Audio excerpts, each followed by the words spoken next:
ইউরোপের মানুষদেরও দেখিয়ে দিলাম আমাদের বাঙালিদেরও সুইস রোল হয়। তাদের দেশে কেক, আমাদের দেশের পিঠা। সুইস রোল কেক তো অনেক খেয়েছেন, এবার বানিয়ে নিন সুইস রোল পিঠা।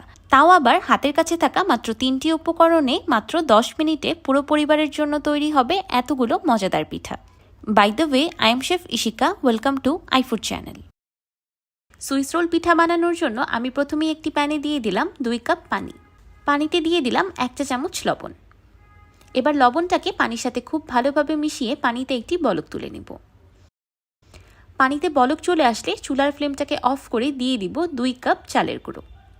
চালের গুঁড়িটা পানিতে দিয়ে কোনো রকম নাড়াচাড়া করব না, চুলার ফ্লেমটা লো টু মিডিয়ামে দিয়ে একটি ঢাকনার সাহায্যে ঢেকে দিব। এবার এটাকে ঢেকে রেখে দিব 5 মিনিটের মতো। 5 মিনিট পর ফিরে এলাম। এবার ঢাকনাটাকে খুলে চালের আটাটাকে পানির সাথে খুব ভালোভাবে মিশিয়ে একটি ডো তৈরি করে নিব। আমি এখানে ঘরে তৈরি ভিজা আতপ চালের গুঁড়াটা ব্যবহার করেছি। আপনারা ইচ্ছে করলে বাজারের কিনা শুকনো আতপ চালের গুঁড়াটাও ব্যবহার করতে পারবেন।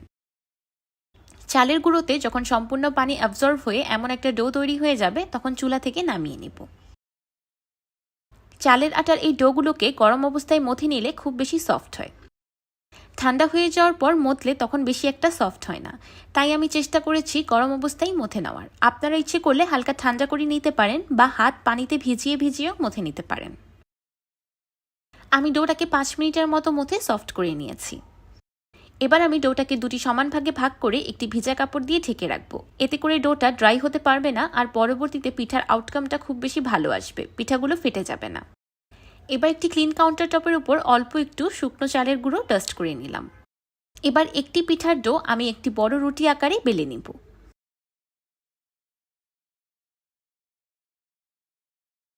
আমি আপনাদেরকে থিকনেসটা দেখিয়ে দিচ্ছি যে ঠিক কেমন হবে। এবার সুইস রোলটাকে চারিদিক থেকে সমান করার জন্য সাইড থেকে কেটে একটা স্কোয়ার শেপ দিয়ে দিব। এই কেটে রাখা অংশগুলো আমি পরবর্তীতে ব্যবহার করে নিব। সুইস রোল তৈরি করার জন্য একটা পারফেক্ট শীট রেডি হয়ে গিয়েছে। এবার একটি প্যানে দিয়ে দিলাম 1 কাপ খেজুরের গুড় আর 2 কাপ তাজা নারিকেল কোড়ানো। এবার গুড় আর নারিকেল একসাথে রান্না করতে থাকবো, গুড়টা খুব ভালোভাবে মেল্ট হয়ে যাওয়া পর্যন্ত। আপনারা ইচ্ছে করলে এখানে তাজা নারিকেল কোড়ানোর পরিবর্তে প্যাকেটের কিনা ড্রাই ডেসিকেটেড কোকোনাটটাও ব্যবহার করতে পারবেন। এবার একটা এমন উপকরণ অ্যাড করব যেই উপকরণটা অ্যাড করাতে এই সুইস রোল পিঠার স্বাদ 10 গুণ বেড়ে যাবে। সেটা হলো সাদা তিল। আমি এখানে হাফ কাপ সাদা তিল অ্যাড করে দিলাম। নরম তুলতুলে সুইস রোল পিঠাগুলো খাওয়ার সময় যখন দাঁতের নিচে ক্রিস্পি তিলগুলো পড়বে, তখন খেতে অসাধারণ লাগবে।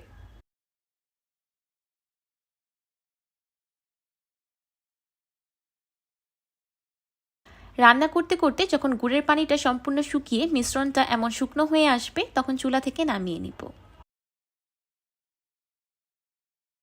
এবার এই গুড়, নারিকেল আর তিলের মিশ্রণটাকে আগে থেকে তৈরি করে রাখা সুইস রোলের শীটের উপর দিয়ে দিব। আমি মিশ্রণটাকে হাতের সাহায্যে ইভেনলি স্প্রেড করে নিয়েছি। দেখতেই পারছেন আমি উপরের অংশটাকে হালকা ফাঁকা রেখেছি, এতে করে সুইস রোলটাকে রোল করতে সুবিধা হবে। রোল করতে করতে ফিলিংটা সামনের দিকে এগিয়ে আসে। যদি আপনি আগে থেকে একটু ফাঁকা রাখেন তাহলে পরবর্তীতে বের হয়ে যায় না। এবার আমি হাতের সাহায্যে ঘুরিয়ে ঘুরিয়ে রোল করে নিচ্ছি। দেখতেই পারছেন কত ইজিলি রোল হয়ে যাচ্ছে। এবার শেষের অংশটাকে আঙুলের সাহায্যে চেপে চেপে সিল করে নিলাম। তৈরি হয়ে গেল একটি বড় সাইজের সুইস রোল পিঠা। অনেকেই হয়তো গুড় নারিকেলের পিঠার সাথে তিলের কম্বিনেশনটা কখনো ট্রাই করেননি। আমি তাদেরকে বলবো আপনারা মাস্ট একবার ট্রাই করে দেখবেন, আপনারা এই কম্বিনেশনটার প্রেমে পড়ে যাবেন। খেতে এতটাই বেশি মজাদার হয়ে থাকে যেটা বলে বোঝানোর মতো না। এবার আমি একইভাবে আরেকটি পিঠা তৈরি করে নিচ্ছি। আমি যতটুকু গুড় আর নারিকেলের মিশ্রণ তৈরি করেছিলাম, আমার এখানে সম্পূর্ণটাই লেগেছে। এই শেষের অংশটাকে আঙুলের সাহায্যে চেপে খুব ভালোভাবে সিল করে দিতে হবে, যাতে রান্নার সময় খুলে না যায় বা ফেটে ভিতরের মিশ্রণটা বের না হয়ে যায়। পিঠাগুলোকে স্টিম করার জন্য আমি একটি রাইস কুকারে স্ট্রেনার নিয়ে নিয়েছি। স্ট্রেনারের উপর দিয়ে দিয়েছি একটি বেকিং পেপার। আপনারা এখানে বেকিং পেপারের পরিবর্তে ফয়েল পেপারও দিতে পারবেন, আর যদি কোনোটি অ্যাভেলেবেল না থাকে তাহলে এখানে সুতি কাপড়ও দিতে পারবেন। পিঠাগুলোকে স্টিম করার জন্য আমি একটি পাত্রে পরিমাণ মতো পানি দিয়ে ফুটিয়ে নিয়েছি। স্ট্রেনারের মুখটাকে একটি ঢাকনা দিয়ে বন্ধ করে এবার পিঠাগুলোকে স্টিম করে নিব 10 মিনিটের মতো। 10 মিনিট পর আমার সুইস রোল পিঠা পারফেক্টলি স্টিমড। এবার চুলা থেকে নামিয়ে নিব। এবার আমি আপনাদেরকে পিঠাগুলো কেটে দেখাবো। দেখতেই পারছেন কত ইজিলি পিঠাগুলো কেটে যাচ্ছে, আর একটি পিঠাও ভেঙে যায়নি বা ফেটে যায়নি। এমনকি পিঠাটার গায়ে কোনো রকম ক্র্যাক আসেনি। আমি তো পিঠাটার স্মুথনেসে প্রেমে পড়ে গিয়েছি। দেখলেন তো, হাতের কাছে থাকা মাত্র 3টি উপকরণে মাত্র 10 মিনিটেই তৈরি হয়ে গেল এতগুলো পিঠা। যারা অনেক সময় ব্যয় হওয়ার ভয়ে পিঠা বানাতে চান না, তারা কিন্তু এই সুইস রোল পিঠাটা ট্রাই করতে পারেন। খুব অল্প সময়ে সহজে ঝামেলাবিহীনভাবে তৈরি করে নিতে পারবেন পুরো পরিবারের জন্য এতগুলো পিঠা। যে কোনোদিন পিঠা বানায়নি, সেও আমার এই রেসিপি দেখে প্রথম চেষ্টাতেই এত সুন্দর ও আকর্ষণীয় পিঠাগুলো তৈরি করে নিতে পারবে। এই সুইস রোল পিঠার স্বাদের কথা আলাদা করে বলার কিছুই নেই। যে পিঠাগুলো দেখতেই এত বেশি সুন্দর, সেগুলো তো খেতে অবশ্যই খুব বেশি মজাদার হবে, তাই না? পিঠাগুলো দেখতে একদম হুবহু সুইস রোল কেকের মতোই মনে হচ্ছে। এবার আমি একটি পিঠা ভেঙে দেখাচ্ছি। দেখতেই পারছেন পিঠাটা কত ইজিলি ভেঙে যাচ্ছে। এত নরম তুলতুলে সফট পিঠা হয়েছে যে বলে বোঝানোর মতো না। মুখে দেওয়ার সাথে সাথেই একদম মিলিয়ে যাবে।